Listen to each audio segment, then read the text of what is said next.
What did you do to prepare for this Best Warrior competition? So I actually prepared by, my state put me on orders for about 2 months, and they actually hooked me up with Master Sergeant Homer, who is our state's senior SARTS NCOIC. And he, being like an ex-Special Forces ODA and very, very qualified in his field, he ran me through all the things that he could possibly think of, all the scenarios. We did a bunch of shooting just because that is a specialty of his and something that I really wanted to improve upon. And in general, we were able to really knock out a lot that was actually a part of this competition. All right, is there anything you did personally by yourself, maybe? Myself personally, I actually went through and just did as much studying as possible. I went to the gym quite a bit, worked out as much as possible, did a lot of running just to kind of improve form and improve time. And other than that, really, that was what I did as an individual. Best Warrior, pretty rigorous competition, right? It takes a lot of stamina, mental toughness. What made you want to do this? So I originally didn't think that I would ever get this far in the competition, especially like not knowing what Best Warrior was exactly. So I actually tried out for the brigade one just because it was kind of advertised. I thought, hey, this could be a time to be like high speed, kind of maybe get a little bit recognition inside the unit given how new I am, and S6 isn't really a huge kind of well-liked section within my unit. And I don't know, from state on, it just kind of took off to a level that I never thought that I would ever achieve, and I'm super happy that I've been able to make it this far. All right, that's awesome, man. How's the overall experience been, Best Warrior competition here in Oklahoma? It's been great, honestly. There's a lot of camaraderie, like within all the soldiers, within all the NCOs, mixed and mingled, and I couldn't have asked for a better group of competitors, a better competition. I mean, we're going through a bunch of different soldier tasks and drills, and really it's just kind of basic stuff that we happen to know really well and be very advanced on. Okay. Outside the competition, how's the visit to Oklahoma been? The visit to Oklahoma has been, it's been pretty interesting, to say the least. I mean, we did go to the Murrah Museum, and it was kind of hard, just kind of, because I had never really known about it, never really had any context for it, but going through that museum, being able to go to the memorial, it was kind of hard not kind of fighting back those tears and not showing that kind of emotion to the other competitors. And over these all these different Best Warrior competitions you've had to go through just to get to this point, what's the lesson, most valuable lesson you've learned?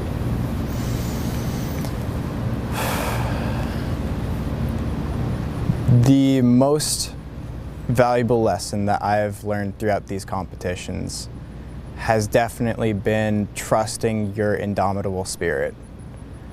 There's a lot of times where like things can get you down, you may mess up in an event, you may really just flub up on anything, but trusting yourself that you're going to be able to overcome that, keep moving forward, and then actually be able to perform well on different tasks in the future.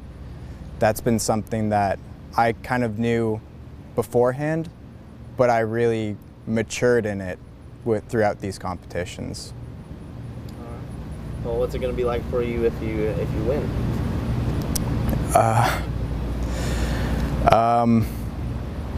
If I do win,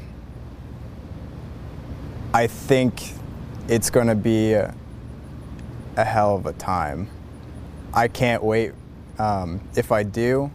If not, then I've still got a bunch lined up back in the state to where I couldn't ask for a better kind of pre-deployment experience. All right. Could you reiterate that answer and like maybe just say it's like a good time if you don't mind? That's all right. Sorry. All right.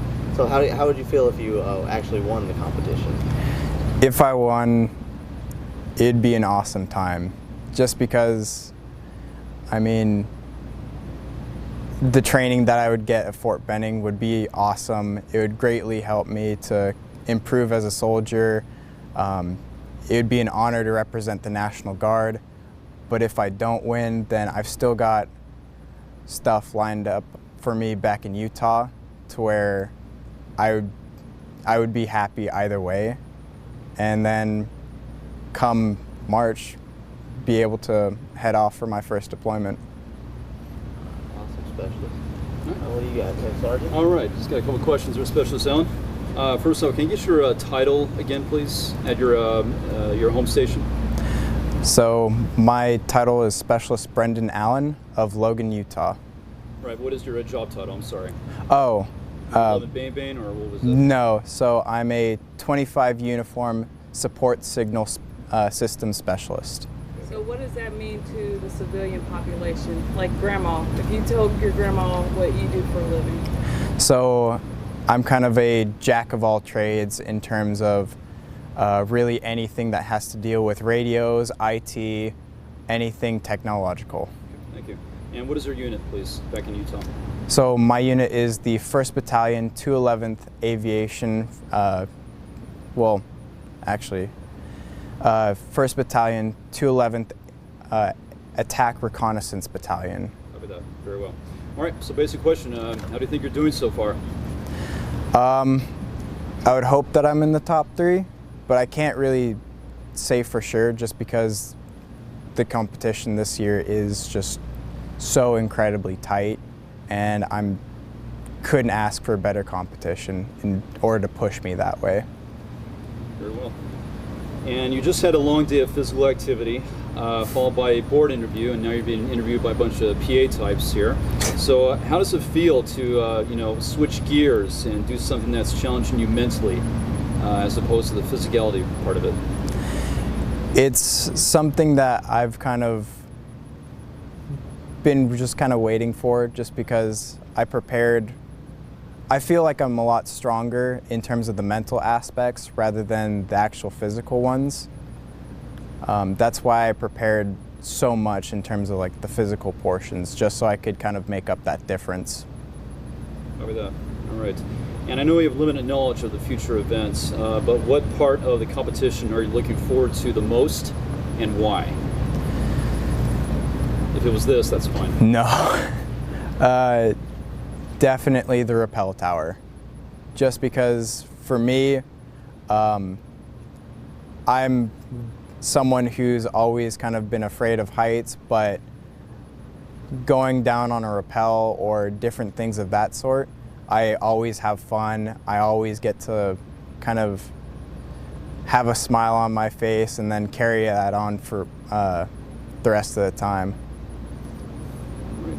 And what competition do you think you like the least, and how do you plan on overcoming any of those challenges?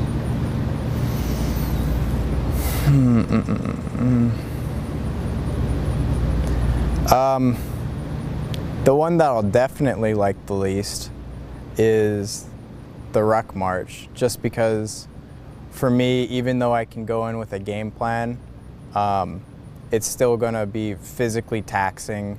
It's still going to be needing a lot of mental endurance to kind of push yourself forward. But I think given how I'm planning for compensating for all that, for kind of getting me the speed necessary in order to hopefully place in the top half maybe of the competition, I think that I think that my game plans will work out really well. Okay. All right, one last question. What do you think it says about today's Army National Guard that citizen soldiers like you and your competitors are here right now competing at the same level as your Army counterparts, you know, the reserves and active duty? What do you think that says about the Army National Guard? I think that says that in general, we're all soldiers of the same caliber. Even though some of us guardsmen may not be full-time, even though we might be M-Day, just weekend warriors type deal, I think we still have a lot to bring forward to the Army and kind of the overall force in general that really we can't be replaced no matter what.